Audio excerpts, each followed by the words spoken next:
Now, Brian Wilson, Mary Catherine Ham, Brian Neiman, today's newsmakers, and you, the Morning Majority. 105.9 FM, AM 630. WMAL. It's 7:37 in the morning, and it is the time in the show when Stuart Varney comes on to explain everything to us. And boy, we need that. How's it going, Stuart? I love those introductions. Right? Talk about building me up, and I could let you down. I'll try not to. Stuart is the host of Varney and Company on Fox Business Network, weekdays at 9:20, so you can watch him there, but you can listen to him here. So we have jobs numbers coming out this morning. ADP, the payroll estimate, came out yesterday, looking like something like 90,000 jobs perhaps, but it has been wrong before. What are we looking for this morning? The pundits suggest we might get 50,000 new jobs created. I don't know what we're going to find out. We'll get the numbers in about 40 minutes from now. I do know that President Obama is in a real tough place with the unemployment numbers. Let me give you an example of this. We need to create 1.1 million new jobs by November of next year in order to get the unemployment rate down to 8%. That means 270,000 new jobs each and every month for the next 13 months if you want to get it even down to 8%. Now, nobody is suggesting that we're going to come even close to that. In fact, we're not getting anywhere near it. The result is, no matter what the numbers are today, President Obama has a very tough row to hoe on the employment picture, period.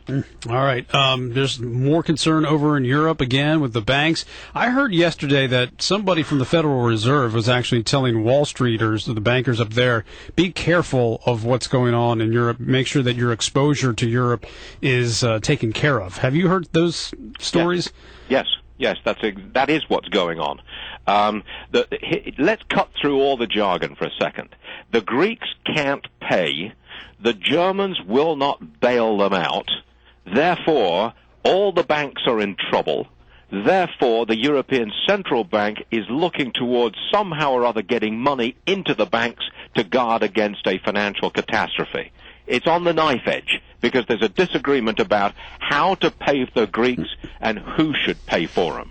That spills over here because our banks in America do have some exposure to European debt. So it spills over here, so the authorities are saying, hey, watch out, it's going to spill over here. We're on a knife edge. It's a long-running crash, basically. That's what we're seeing. And there is absolutely no easy solution to this thing in the immediate future, period.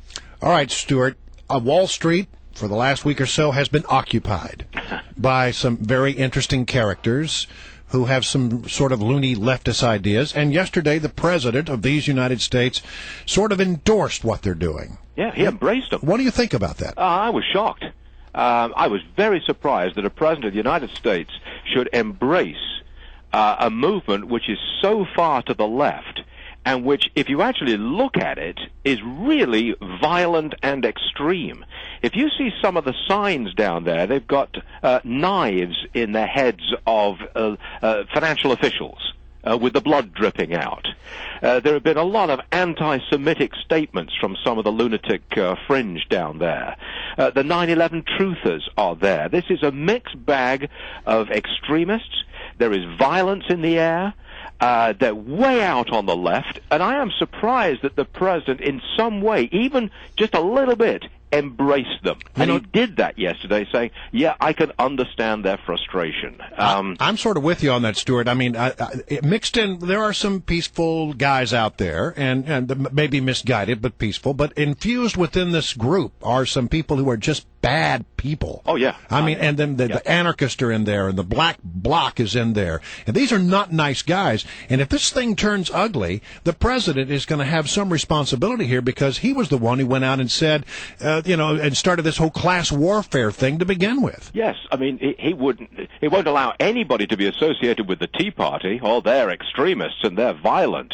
But now along comes the Occupy Wall Street movement, and the president is close to them, it seems. Or not exactly endorsing them, but certainly embracing them to a degree.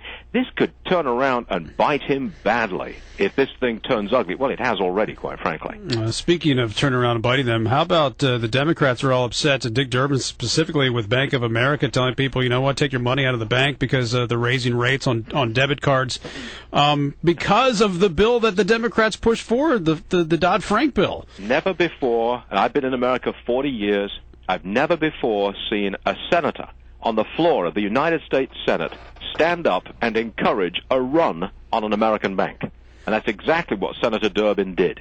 He's encouraging people to take their money out of Bank of America. And I believe somewhere in the region of 120,000 customers have done exactly that. That amounts to a mini run on a bank. Does Senator Durbin really think that the instability of a major bank is a good thing? Is this how we create jobs? Is this how we get our economy going? I think not. I was really shocked to see the senator do that. Yeah. Another wrinkle in this, by the way, is that Charlotte, North Carolina, where they're holding the Democratic National Convention, and where banking center, located, not real happy about the banking attacks going on. No, I'll bet they're not. Yeah, and not to mention the fact this was a bank that the administration, granted it was the Bush administration, looked to help bail out other banks that were failing. Well, look, the financial regulation from the Obama administration has basically been punishment for the banks. Got nothing to do with the future safety of the financial system. It is punishment for the banks, taking away their profitability, limiting their risk, and clamping down on executive pay.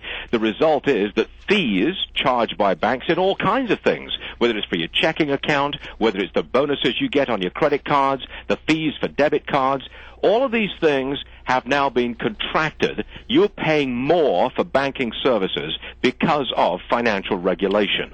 And now Senator Durbin turns around and complains about these fees when he, in fact, imposed them indirectly. Stuart, it's always great to have you on the program. Thanks very much for coming on.